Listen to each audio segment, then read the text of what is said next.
হরে কৃষ্ণ। ওম নমো ভগবতে বাসুদেবায়। ওম নমো ভগবতে বাসুদেবায়। নারায়ণং নমস্কৃত্য নরম চৈব নরোত্তমং দেবীং সরস্বতীং ব্যাসং ততো জয়মুদীরয়েৎ। অষ্টপ্রায়শ অভদ্রেষু নিত্যং ভাগবত সেবায়া ভগবতী উত্তম শ্লোকে ভক্তির ভাবতী নৈষ্ঠিকী। শ্রীমদ্ ভাগবতমের দশম স্কন্ধ, অধ্যায় 85। বসুদেবকে শ্রীকৃষ্ণের উপদেশ প্রদান অধ্যায়ের নাম, অর্থাৎ পরমেশ্বর ভগবান শ্রীকৃষ্ণ তার পিতাকে উপদেশ প্রদান করেছিলেন এবং কিভাবে দেবকীর পুত্রদের অর্থাৎ তার ভাইদের কিভাবে উদ্ধার করেছিল তা এই অধ্যায়ে বর্ণনা করা হয়েছে। শ্লোক 1। শ্রী বাদ্রায়ণী উবাচ। বাদ্রায়ণীকে সুখদেব গোস্বামী, অর্থাৎ সুখদেব গোস্বামী পরীক্ষিত মহারাজকে ভাগবত কথা বলেছেন। কি বলছেন? বাদ্রায়ণী, শ্রী বাদ্রায়ণী উবাচ। প্রাপ্ত কৃতপাদ অভিনন্দন বসুদেব অভিনন্দাহ কৃত্তা সংকর্ষণ অচ্যুত। অর্থাৎ শ্রী বাদ্রায়ণী বললেন, সুখদেব গোস্বামী বললেন, একদিন বসুদেবের দুই পুত্র একে কৃষ্ণ এবং বলরাম তার পাদদয়ে প্রণাম নিবেদন করে তাকে শ্রদ্ধা জ্ঞাপনের জন্য আগমন করলেন। বসুদেব তাদের অত্যন্ত প্রীতির সঙ্গে অভিনন্দিত করলেন এবং তাদেরকে বললেন, অর্থাৎ বসুদেব কি বললেন? তার দুই পুত্রের শক্তি সম্বন্ধে মহান মুনিদের বাক্য শ্রবণ করে, অর্থাৎ তার আগের অধ্যায়ে মহান মুনি ঋষিরা তার পুত্রদের সম্পর্কে স্তুতি করেছিল। তাদের শৌর্য কর্মসমূহ দর্শন করে বসুদেব তাদের ঈশ্বরত্ব বিষয়ে দৃঢ় বিশ্বাসী হয়েছিলেন। অর্থাৎ বসুদেব তাদের কথা, মুনি ঋষিদের কথা শ্রবণ করে তারা কি উপলব্ধি হয়েছিল বসুদেবের? যে তার পুত্রকে তারাই ঈশ্বর, দৃঢ় বিশ্বাস হয়েছিল। তাই তাদের নাম সম্বোধন পূর্বক তিনি তাদের এইভাবে বললেন, কৃষ্ণ কৃষ্ণ মহাযোগিন সংকর্ষণ সনাতন জানে বমস্যজাত সাক্ষাৎ প্রধান পুরুষ উপর। অর্থাৎ বসুদেব বললেন, হে কৃষ্ণ কৃষ্ণ মহাযোগী, অর্থাৎ কৃষ্ণ হচ্ছে মহাযোগী, হে সনাতন স্বরূপ সংকর্ষণ, আমি জানি যে আপনারা দুজন হচ্ছে ব্রহ্মাণ্ডের সৃষ্টির উপাদান সমূহের কারণ স্বরূপ, অর্থাৎ আপনার সমস্ত সৃষ্টির কারণ হচ্ছে আপনারা। যত্র যেন যত যস্য যস্ময় যথা যদা সেদিদম ভগবান সাক্ষাৎ প্রধান পুরুষেশ্বর। আপনি পরমেশ্বর ভগবান, যিনি প্রকৃতি ও প্রকৃতির স্রষ্টা মহাবিষ্ণু উভয়ের অধীশ্বর রূপে প্রকাশিত হন। যা কিছু বর্তমান যেভাবে এবং যখনই তা উৎপন্ন হয় তা আপনার মধ্যে, আপনার দ্বারা, আপনার থেকে, আপনার উদ্দেশ্যে এবং আপনার সম্বন্ধে সৃষ্টি হয়। হে অধ্যক্ষজ, আপনার থেকে আপনি সমগ্র বিচিত্র বিশ্বকে সৃষ্টি করেছেন এবং তারপর আপনার পরমাত্মা স্বরূপে তার মধ্যে আপনি প্রবেশ করেছেন। অর্থাৎ ভগবান কি করছে? পরমাত্মা রূপে সকলের মধ্যে, আমাদের মধ্যে প্রবেশ করেছেন।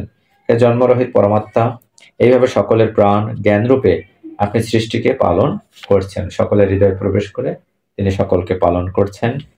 প্রাণ ও বিশ্ব সৃষ্টির অন্যান্য পদার্থ সমূহ যে শক্তি প্রদর্শন করুক না কেন, প্রকৃতপক্ষে তা সকলেই পরমেশ্বর ভগবানের নিজ শক্তি, কারণ প্রাণ ও বস্তু উভয় তার অধীন। অর্থাৎ সবকিছু পরমেশ্বর ভগবানের অধীন, তার উপর নির্ভরশীল এবং পরস্পর হতে ভিন্ন। এইভাবে জড় জগতে সক্রিয় সমস্ত কিছুই পরমেশ্বর ভগবান দ্বারা পরিচালিত হচ্ছে। চন্দ্রের দীপ্তি, অগ্নির তেজ, সূর্যের প্রভা, নক্ষত্র সমূহের ঝিকিমিকি, বিদ্যুতের ঝলকানি, পর্বতের স্থিরত্ব এবং ভূমির আধার শক্তি ও গন্ধ, এই সমস্ত কিছুই প্রকৃতপক্ষে আপনি। অর্থাৎ সবকিছুই এই জগতে যা কিছু হচ্ছে সবকিছুই আপনাদের কারণেই হচ্ছে। হে প্রভু, আপনি জল এবং জলের স্বাদ, আমরা যে জলের স্বাদ পাচ্ছি কার জন্য? ভগবানের কারণেই আমরা পাচ্ছি। তৃষ্ণায় তৃপ্তিজনক শক্তি, জীবন প্রদাতা আপনারা। আপনি বায়ুর ওজ, বল, চেষ্টা, গতিরূপে প্রকাশিত হওয়ার মাধ্যমে নিজের শক্তিসমূহ প্রদর্শন করেন। আপনি দিকসমূহ তাদের সমন্বয়কারী শক্তি, সর্বব্যাপ্ত আকাশ ও তদাশ্রয় শব্দ তন্মাত্র। আপনি আদিনাদ, বর্ণ, ওম এবং শ্রাব্য ভাষা যে শব্দ দ্বারা নির্দিষ্ট বিষয়সমূহ বাক্যরূপ প্রাপ্ত হয়। আপনি ইন্দ্রিয় সমূহের বিষয় প্রকাশিকা শক্তি, তাদের অধিষ্ঠাত্রী দেবতা এবং এই সকল দেবতাদের অধিষ্ঠান শক্তি। আপনি বুদ্ধির মীমাংসা শক্তি এবং জীবের যথার্থ প্রতিসন্ধান আপনি শক্তি। আপনি জড় উপাদান সমূহের কারণ স্বরূপ, সবকিছুর এই জড় উপাদান সৃষ্টির কারণ আপনি। তামসিক অহংকার, আপনি দেহজ ইন্দ্রিয় সমূহের কারণ স্বরূপ রাজসিক অহংকার। আপনি সকল দেবতাদের কারণ স্বরূপ সাত্ত্বিক অহংকার। আপনি সমস্ত কিছুর ভিত্তি স্বরূপ অপ্রকাশিত সামগ্রিক জড় শক্তি। মূল বস্তু থেকে প্রস্তুত রূপান্তরিত দ্রব্যের উপাদানসমূহ যেমন অপরিবর্তিত দৃশ্যমান হয়, তেমনই আপনি এই জগতের সকল নশ্বর বস্তুর মধ্যে একমাত্র অবিনশ্বর সত্তাই হচ্ছেন আপনি। সত্য রজতম নামক জড়া প্রকৃতির গুণসমূহ, তাদের সামগ্রিক কার্যসমূহ সহ আপনার যোগ মায়ার সুবিন্যস্ততা দ্বারা পরম ব্রহ্মস্বরূপ আপনার মধ্যে সাক্ষাৎ প্রকাশিত। এইভাবে এই সকল সৃষ্ট বস্তু জড়া প্রকৃতির রূপান্তর সমূহ একমাত্র যখন জড়া প্রকৃতি তাদেরকে আপনার মধ্যে প্রকাশ করে তখন ছাড়া বিদ্যমান থাকে না।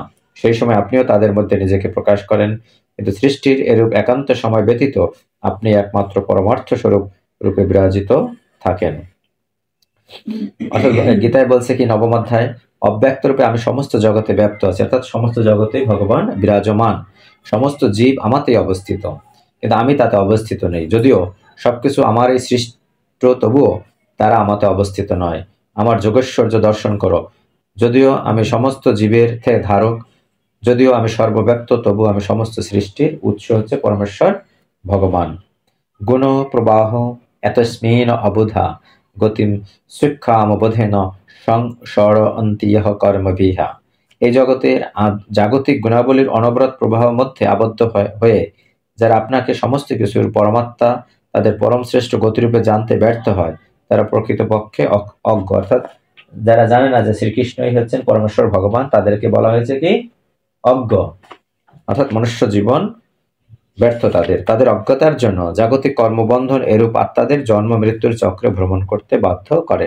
অর্থাৎ তারা শ্রীকৃষ্ণকে জানে না, পরে কি হয়, তারা বলছে কি জন্ম মৃত্যুর চক্রে তারা আবর্তিত হয়। একবার ঊর্ধ্বলোকে গমন করে, একবার নিম্নলোকে গমন করে, তার কর্ম অনুযায়ী। সৌভাগ্যক্রমে আত্মা এক সুস্থ মানব জীবন প্রাপ্ত হবার দুর্লভ সুযোগ প্রাপ্ত হতে পারে। সৌভাগ্যক্রমে আমরা কি এই মনুষ্য জীবনের দুর্লভ সুযোগ লাভ করেছি, কিন্তু তা সত্ত্বেও তার পক্ষে কোনটি শ্রেয় সেই বিষয়ে যদি সে বিভ্রান্ত হয়, হে ভগবান, আপনার মোহিনী মায়া তার সমগ্র জীবন নষ্ট করার জন্য তাকে প্রভাবিত করবে। আপনি সমগ্র জগৎকে স্নেহরজ্জুর দ্বারা বন্ধন করেন, আর মানুষ যখন তাদের জড় দেহের বিষয়ে বিবেচনা করে তারা মনে করে যে এই আমি, এবং যখন তারা তাদের সন্তান অন্যান্য সম্পর্কিত বিষয় বিবেচনা করে তারা মনে করে এই সকল আমার। অর্থাৎ তারা মনে করে কি মানুষ এই শরীরটা আমার, তাই না, বা আমি, এবং সন্তানাদি ঘর সংসার এগুলো বলে কি সবকিছুই আমার। আপনারা দুইজন বস্তুত আমাদের পুত্র নন। কি বলছে তার পিতা, যে আপনারা আমাদের পুত্র নন, পরস্তু ভূভার ভূত ক্ষত্রিয়দের বিনাশার্থ আপনারা প্রকৃত পুরুষের ঈশ্বর হয়েও মনুষ্যরূপে অবতীর্ণ হয়েছেন, যা আপনি জন্ম সময় বলেছেন। অর্থাৎ জন্মের সময় ভগবান তাকে বলছিল, বসুদেবকে। অতএব হে দীনবন্ধু, এখন আমি আপনার পাদপদ্মে শরণাগত হয়েছে। অর্থাৎ পিতা তার পুত্রের পাদপদ্মে শরণাগত হয়েছে। যে পাদপদ্ম সকল শরণাগত জনের সংসার ভয় দ্রবীভূত করে, যথেষ্ট ইন্দ্রিয় উপভোগের লালসা যা আমাকে এই মর্ত শরীরে আত্মবুদ্ধি যুক্ত করেছে, তাই হে ভগবান, আপনাকে আমার পুত্র বলে মনে করেছে। অর্থাৎ এই আত্মবুদ্ধির কারণে আমরা আপনাকে আমাদের পুত্র বলে মনে করেছি। প্রকৃতপক্ষে সুতিকা গৃহে, অর্থাৎ জন্মের সময়, অবস্থানের সময় আপনি আমাদের বলেছিলেন যে আপনি জন্মরহিত ভগবান। পূর্ববর্তী যুগেও কয়েকবার আমাদের পুত্র রূপে জন্মগ্রহণ করেছিলেন। আপনার নিজ ধর্ম রক্ষার্থে এই সকল দিব্য দেহসমূহ প্রকাশের পর আপনি তাদের অন্তর্হিত করেন। এভাবে আপনি মেঘের মতো প্রকাশিত অন্তর্হিত হন। এ পরম বন্দিত সর্বব্যাপ্ত ভগবান, আপনার ঐশ্বর্যময় বিস্তারের অতীন্দ্রিয় মোহিনী শক্তিকে কে হৃদয়ঙ্গম করতে পারে? অর্থাৎ আপনার শক্তিকে কে হৃদয়ঙ্গম করতে পারে? ভগবান শ্রীকৃষ্ণ সুতপা ও কৃষ্ণ রূপে বসুদেব ও দেবকীর পূর্ববর্তী জীবনে তাদের প্রথম জন্মগ্রহণ হয়েছিল, অর্থাৎ কি সুতপা আর কৃষ্ণ রূপে। পরে তারা পুনরায় কশ্যপ এবং কৃষ্ণে, সুতপা ও কৃষ্ণ রূপে, অর্থাৎ দেবকী ছিল সুতপা আর বসুদেব ছিল কৃষ্ণে। আর দ্বিতীয় জন্মে কি, যে পুনরায় কশ্যপ এবং অদিতি রূপে ভগবানের পিতামাতা হয়েছিলেন, অর্থাৎ বামন অবতার রূপে যখন জন্মগ্রহণ করল, এবং অতঃপর তৃতীয়বার জন্য তিনি তাদের পুত্র রূপে আবির্ভূত হয়েছেন। শ্রী শুকবাচ, সুখদেব গোস্বামী বললেন, তার পিতার কথা শ্রবণ করে সত্যত শ্রেষ্ঠ ভগবান বিনয়ের সঙ্গে তার মস্তক অবনত করে এবং শান্ত কণ্ঠে হাস্য সহকারে প্রত্যুত্তরে বললেন। কি বললেন? ভগবান কি বললেন? মানে পুত্র তার পিতাকে কি বলল? শ্রী ভগবান উবাচ বচ সমবেতার্থম তাতো এতৎ উপমন্মহে জন্মপুত্রান সমৃদ্ধস্য তত্ত্বগ্রাম উদারিতঃ। ভগবান বললেন, হে পিতা, যেহেতু আপনি আপনার পুত্র আমাদের উদ্দেশ্যে এই তথ্যসমূহ বর্ণনা করেছেন, তাই আপনার বক্তব্যকে আমি যথার্থ বলে মনে করি। হে যদুশ্রেষ্ঠ, কেবল মাত্র আমি নই, কিন্তু আমার শ্রদ্ধেয় ভ্রাতা এই সকল দ্বারকাবাসীগণ সহ আপনিও এই সকল দর্শনের আলোকে বিবেচ্য। প্রকৃতপক্ষে সচল অচল উভয় রূপ যা কিছু বর্তমান সমস্ত কিছুরে যুক্ত করা উচিত। পরমাত্মা প্রকৃতপক্ষে এক, তিনি স্বপ্রকাশ, নিত্য, চিন্ময়, জড় গুণাবলী শূন্য, কিন্তু তার সৃষ্ট সেই গুণাবলীর মাধ্যমে পরম ব্রহ্ম সেই সকল গুণাবলীর প্রকাশের মধ্যে বহুরূপে প্রকাশিত হন। আকাশ, বায়ু, অগ্নি, জল ও মাটির পদার্থসমূহ যেমন তাদের বিভিন্ন বস্তুতে প্রকাশ অনুসারে দৃশ্যমান, অদৃশ্যমান, ক্ষুদ্র অথবা বৃহৎ হয়, তেমনি পরমাত্মা যদিও এক, বহুরূপে প্রতীয়মান হয়। শ্রী শুকবাচ, সুখদেব গোস্বামী বললেন, হে রাজন, তাকে কথিত ভগবানের এই সকল নির্দেশসমূহ শ্রবণ করে বসুদেব ভেদবুদ্ধির সকল ধারণা থেকে মুক্ত হলেন।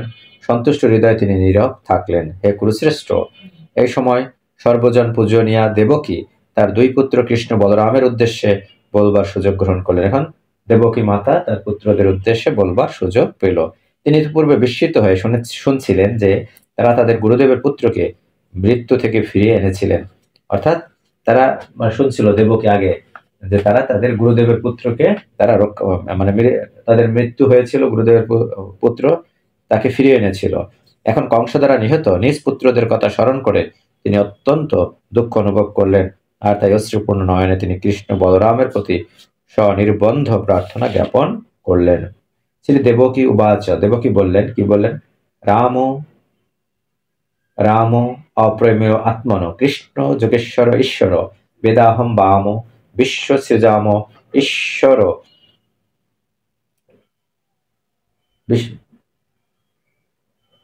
শ্রী দেবকী উবাচ, রাম রাম অপ্রেমেয় আত্মন কৃষ্ণ যোগেশ্বর ঈশ্বর বেদ অহম বাম বিশ্ব সৃজাম ঈশ্বর আদি পুরুষ। শ্রী দেবকী বললেন, হে রাম, রাম অপ্রেমেয় পরমাত্মা, হে কৃষ্ণ সকল যোগেশ্বরদের ঈশ্বর, আমি জানি যে আপনি হচ্ছেন সকল জগৎ স্রষ্টার পরম নিয়ন্তা আদি পুরুষোত্তম। কালের প্রভাবে সত্য গুণাবলী বিনষ্ট ও এইভাবে শাস্ত্রের কর্তৃত্ব অস্বীকার করে পৃথিবীর ভার হয়ে ওঠা রাজাদের হত্যার জন্য আপনারা এখানে এখন আমার কাছ থেকে জগতে অবতীর্ণ হয়েছেন। এ বিশ্ব আত্মন জগতের সৃষ্টি, স্থিতি, প্রলয় সকলেই আপনার অংশের অংশ প্রকাশ দ্বারা সম্পাদিত হয়। হে ভগবান, আজ আমি আপনার শরণাগত হলাম। অর্থাৎ পিতা এবং তার মাতা দুজনেই পুত্রদের শরণাগত হলো। আপনাদের গুরুদেব যেমন করে কপিল দেবের মাতাকে দেবহতী কপিল দেবের কাছে শরণাগত হয়েছিল, একইভাবে এখানেও তারা শরণাগত হলো। আপনাদের গুরুদেব যখন দীর্ঘকাল পূর্বে মৃত তার পুত্রকে পুনরুদ্ধার করার জন্য আপনাদের নির্দেশ প্রদান করেছিলেন, গুরু দক্ষিণা স্বরূপ আপনারা পিতৃলোক থেকে তাকে ফিরিয়ে এনেছিলেন। এ যোগেশ্বর অধিপতি, দয়া করে একইভাবে আমার আকাঙ্ক্ষাও পূর্ণ করুন। দয়া করে ভোজরাজ দ্বারা নিহত অর্থাৎ কংস দ্বারা নিহত আমার পুত্রদের ফিরিয়ে আনুন, যাতে আমি পুনরায় তাদের দর্শন করতে পারি। সুখদেব গোস্বামী বললেন, হে ভারত, এইভাবে তাদের মায়ের অনুরোধে কৃষ্ণ বলরাম তাদের যোগমায়া শক্তি প্রয়োগ করে সুতল লোক থেকে সুতল লোকে তারা প্রবেশ করলেন। যখন দৈত্যরাজ বলি মহারাজ অর্থাৎ সুতল লোকের বলি মহারাজ কে ছিল? যে প্রহ্লাদ মহারাজের নাতি ছিল বলি মহারাজ। ভগবান দয়ের আগমন দর্শন করলেন।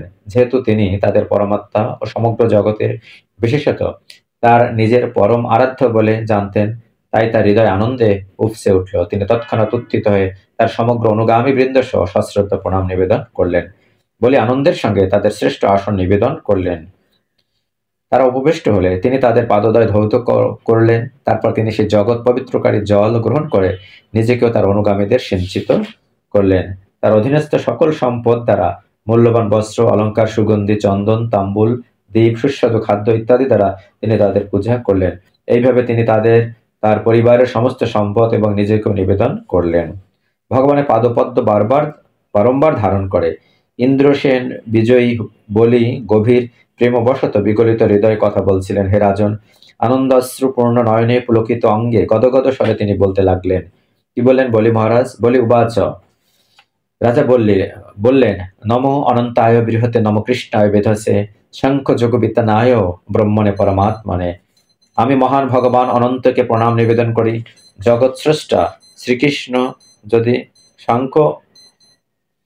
সাংখ্যযোগে দর্শন বিস্তারের জন্য ব্রহ্ম পরমাত্মা রূপে আবির্ভূত হন, তাকে প্রণাম নিবেদন করি। দর্শনম বামি ভূতনামদুষ্প্রাপ্যম চ অপি দুর্লভম রজস্তমসভাবানম জন্য প্রাপ্ত যদৃচ্ছায়া। অধিকাংশ জীবের কাছে আপনাকে দর্শন করা এক দুর্লভ ব্যাপার, কিন্তু আমাদের মতো রজ তমগুণে অবস্থানরত ব্যক্তিরাও সহজে আপনাকে দর্শন করতে পারে, যখন আপনার নিজ মধুর ইচ্ছাক্রমে আপনি নিজেকে প্রকাশ করেন। অনেকেই যারা আপনার প্রতি ক্রমাগত বৈরী ভাবযুক্ত, অবশেষে তারা সাক্ষাৎ বিশুদ্ধ সত্যাশ্রয় অর্থাৎ আমাদের গুণ কয় প্রকার? 3 প্রকার। কি কি? সত্য রজ তম গুণ। কিন্তু 3 গুণেই কি আমাদের কর্মবন্ধনে আবার আবদ্ধ করে। শুধুমাত্র শুদ্ধ সত্য গুণে যদি আমরা করতে পারি, তাহলে আমরা কর্মবন্ধন থেকে মুক্ত হব। এই সকল সংশোধিত শত্রুবর্গ হচ্ছে দৈত্য, দানব, গন্ধর্ব, সিদ্ধ, বিদ্যাধর, চারণ, যক্ষ, রাক্ষস, পিশাচ, ভূত, প্রমত, নায়ক এবং আমরাও। আর আমাদের মতো অনেক, আমাদের কেউ কেউ ব্যতিক্রমী বৈরিতার জন্য আপনার প্রতি আসক্ত হয়েছে। যখন অন্যান্যরা আসক্ত হয়েছে তাদের কামনা নির্ভর ভক্তিভাবের জন্য, কিন্তু দেবতা ও সত্য গুণের দ্বারা আবিষ্ট অন্যান্যরা আপনার জন্য এরূপ কোনো আকর্ষণ অনুভব করে না। এ সকল শুদ্ধ যোগীদের ঈশ্বর আপনার চিন্ময় মোহিনী শক্তিটি কি এবং কিভাবে ক্রিয়া করে সেই মহাযোগীও জানে না, তো আমাদের আর কি কথা। কে বলতেছে? বলি মহারাজ। বলি মহারাজ কত সুতল লোকের রাজা ছিলেন, এবং বলি মহারাজের সাথে কার ওই যে বামন দেবের কাহিনী আছে সুন্দর, মানে ত্রিপাদ ভূমি চাইছিল বামনদেব, ভগবান বামনদেব বলি মহারাজের কাছে, দয়া করে আমার প্রতি অনুগ্রহ করুন যাতে আমি পরিবার জীবনের অন্ধকূপ আমার মিথ্যা গৃহ থেকে নির্গত হতে পারি। নিঃস্বার্থ ঋষিরা সর্বদা যা আকাঙ্ক্ষা করে আপনার সেই পদপদ্ম প্রকৃত আশ্রয় প্রাপ্ত হই। তারপর একা কিংবা সর্বজন বন্ধু মহান ঋষিদের সঙ্গে জীবনের প্রয়োজন সমূহ জগৎ হিতৈষী বৃক্ষমূলে প্রাপ্ত হয়ে আমি যেন মুক্তভাবে ভ্রমণ করতে পারি। হে জীবেশ, দয়া করে বলুন আমাদের কি কর্তব্য যাতে সকল পাপ থেকে আমরা মুক্ত হতে পারি। হে প্রভু, শ্রদ্ধা সহকারে যে আপনার নির্দেশ পালন করে সে আর কখনো সাধারণ বৈদিক আচরণ সমূহ অনুসরণ করতে বাধ্য থাকে না। শ্রী ভগবান উবাচ, ভগবান বললেন, প্রথম মনুর সময়কালে ঋষি মরীচি ও তার পত্নী পূর্ণার 6 জন পুত্র ছিল। তারা সকলে ছিলেন উন্নত দেবতা, কিন্তু একবার তারা ব্রহ্মাকে তার নিজ কন্যার সঙ্গে সঙ্গম উদ্যত হতে দর্শন করে ব্রহ্মার উদ্দেশ্যে হেসে উঠেছিলেন। তাদের সেই অনুচিত আচরণের জন্য তারা তৎক্ষণাৎ আসরিক জীবনে প্রবেশ করলেন এবং এইভাবে তারা হিরণ্যকশিপুর পুত্র রূপে জন্মগ্রহণ করলেন। যোগমায়া তখন তাদের হিরণ্যকশিপুর কাছ থেকে আনয়ন করলেন। তারা পুনরায় দেবকীর গর্ভে জাত হলেন। হেরাজন এরপর কংস তাদের হত্যা করলো। দেবকী তাদের নিজ পুত্র মনে করে এখনো তাদের জন্য শোক করছেন। মরীচির সেই সকল পুত্রেরা এখন এখানে আপনার সঙ্গে বাস করছেন। মায়ের শোক দূর করবার জন্য তাদের আমরা এই স্থান থেকে নিয়ে যেতে চাই।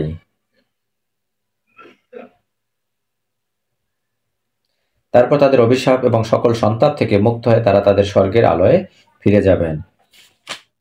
আমরা অনুগ্রহ করে স্বর, উদ্গীত, পরিসঙ্গ, পতঙ্গ, ক্ষুদ্রভৃত ও ঘৃণী এই 6 জন বিশুদ্ধ সাধুদের আলোয় ফিরে যাবেন।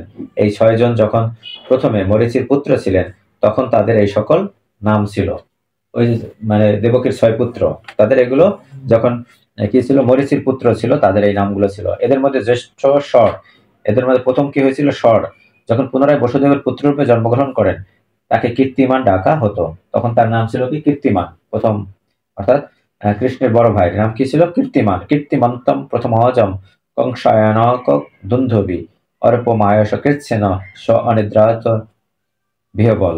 বসুদেব প্রতিজ্ঞা ভঙ্গস্বরূপ অসত্যের ভয়ে অত্যন্ত ভীত হয়েছিল, তাই তিনি কীর্তিমান নামক তার প্রথম পুত্রটিকে গভীর মনোবেদনার সত্ত্বেও কংসের হাতে অর্পণ করেছিলেন। ভাগবতের 10ম স্কন্ধের প্রথম অধ্যায় 57 নং শ্লোকে বলা হয়েছে।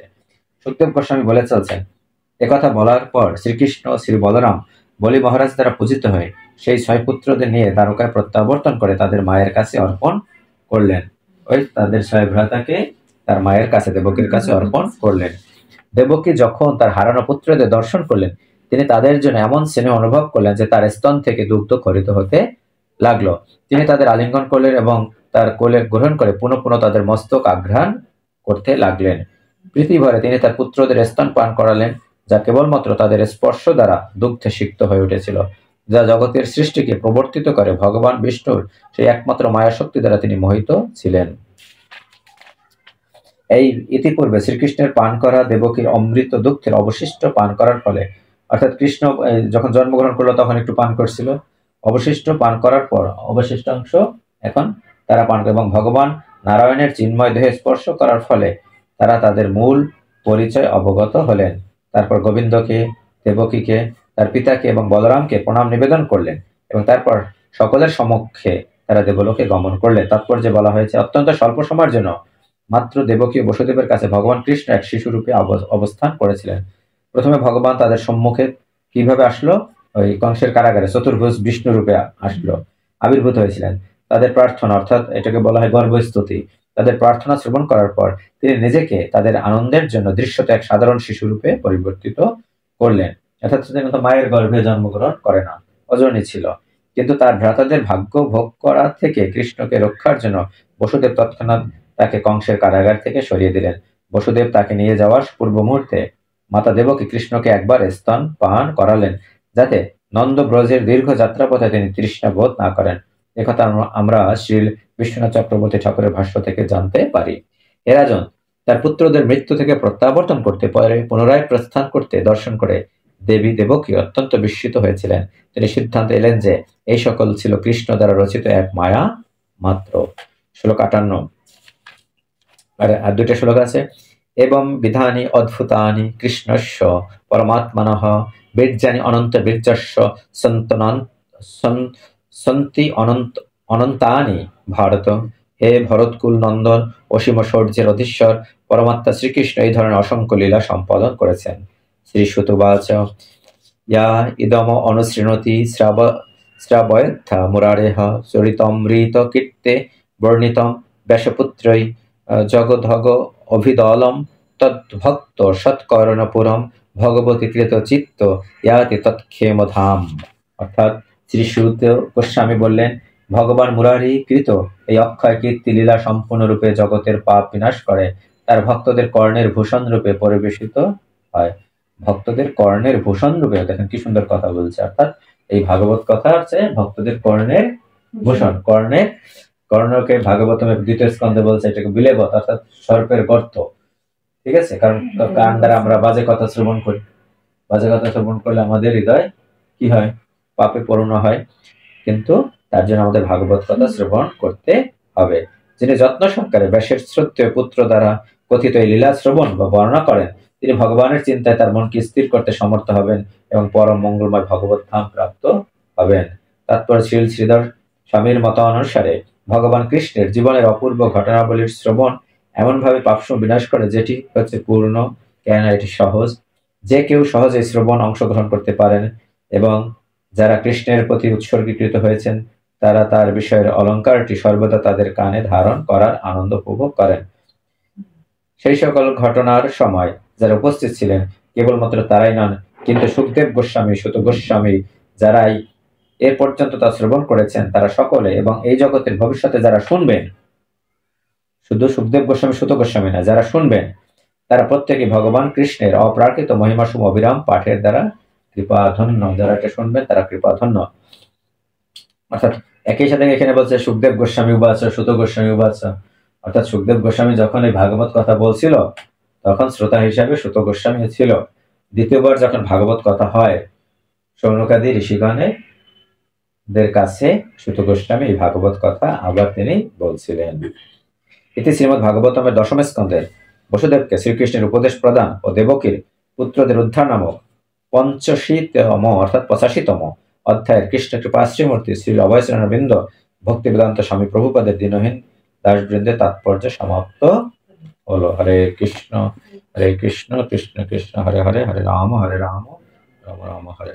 ওম যদক্ষরং পরিভ্রষ্টং মাত্রহীনং চ যৎভবেৎ পূর্ণং ভবতু তৎসর্বং তৎপ্রসাদত সুরেশ্বর। হে শ্রীকৃষ্ণ, আপনি বাসুদেব, শঙ্কর্ষণ পদ্ম অনিরুদ্ধ, আপনাকে মনের দ্বারা নমস্কার ও ধ্যান করি। ওম সর্বস্ব মঙ্গলম ভূয়াৎ, সর্বে সন্তু নিরাময়া, সর্বে ভদ্রাণি পশ্যন্ত মা কশ্চিৎ দুঃখ ভাগ ভবেৎ। ওম শান্তি, ওম শান্তি, ওম শান্তি। সকলের মঙ্গল হোক, সকলের ভগবত ভক্তি প্রার্থনা করি এবং উপস্থিত সবাই যেন ভগবানের একজন ভক্তে পরিণত হতে পারে এই প্রার্থনা করি, এবং আমরা যেন নীরব থাকতে পারি, নীরব থেকে ভগবানকেও যেন আমরা এক মুহূর্তে ভুলে না যাই এই প্রার্থনা করি। হরে কৃষ্ণ।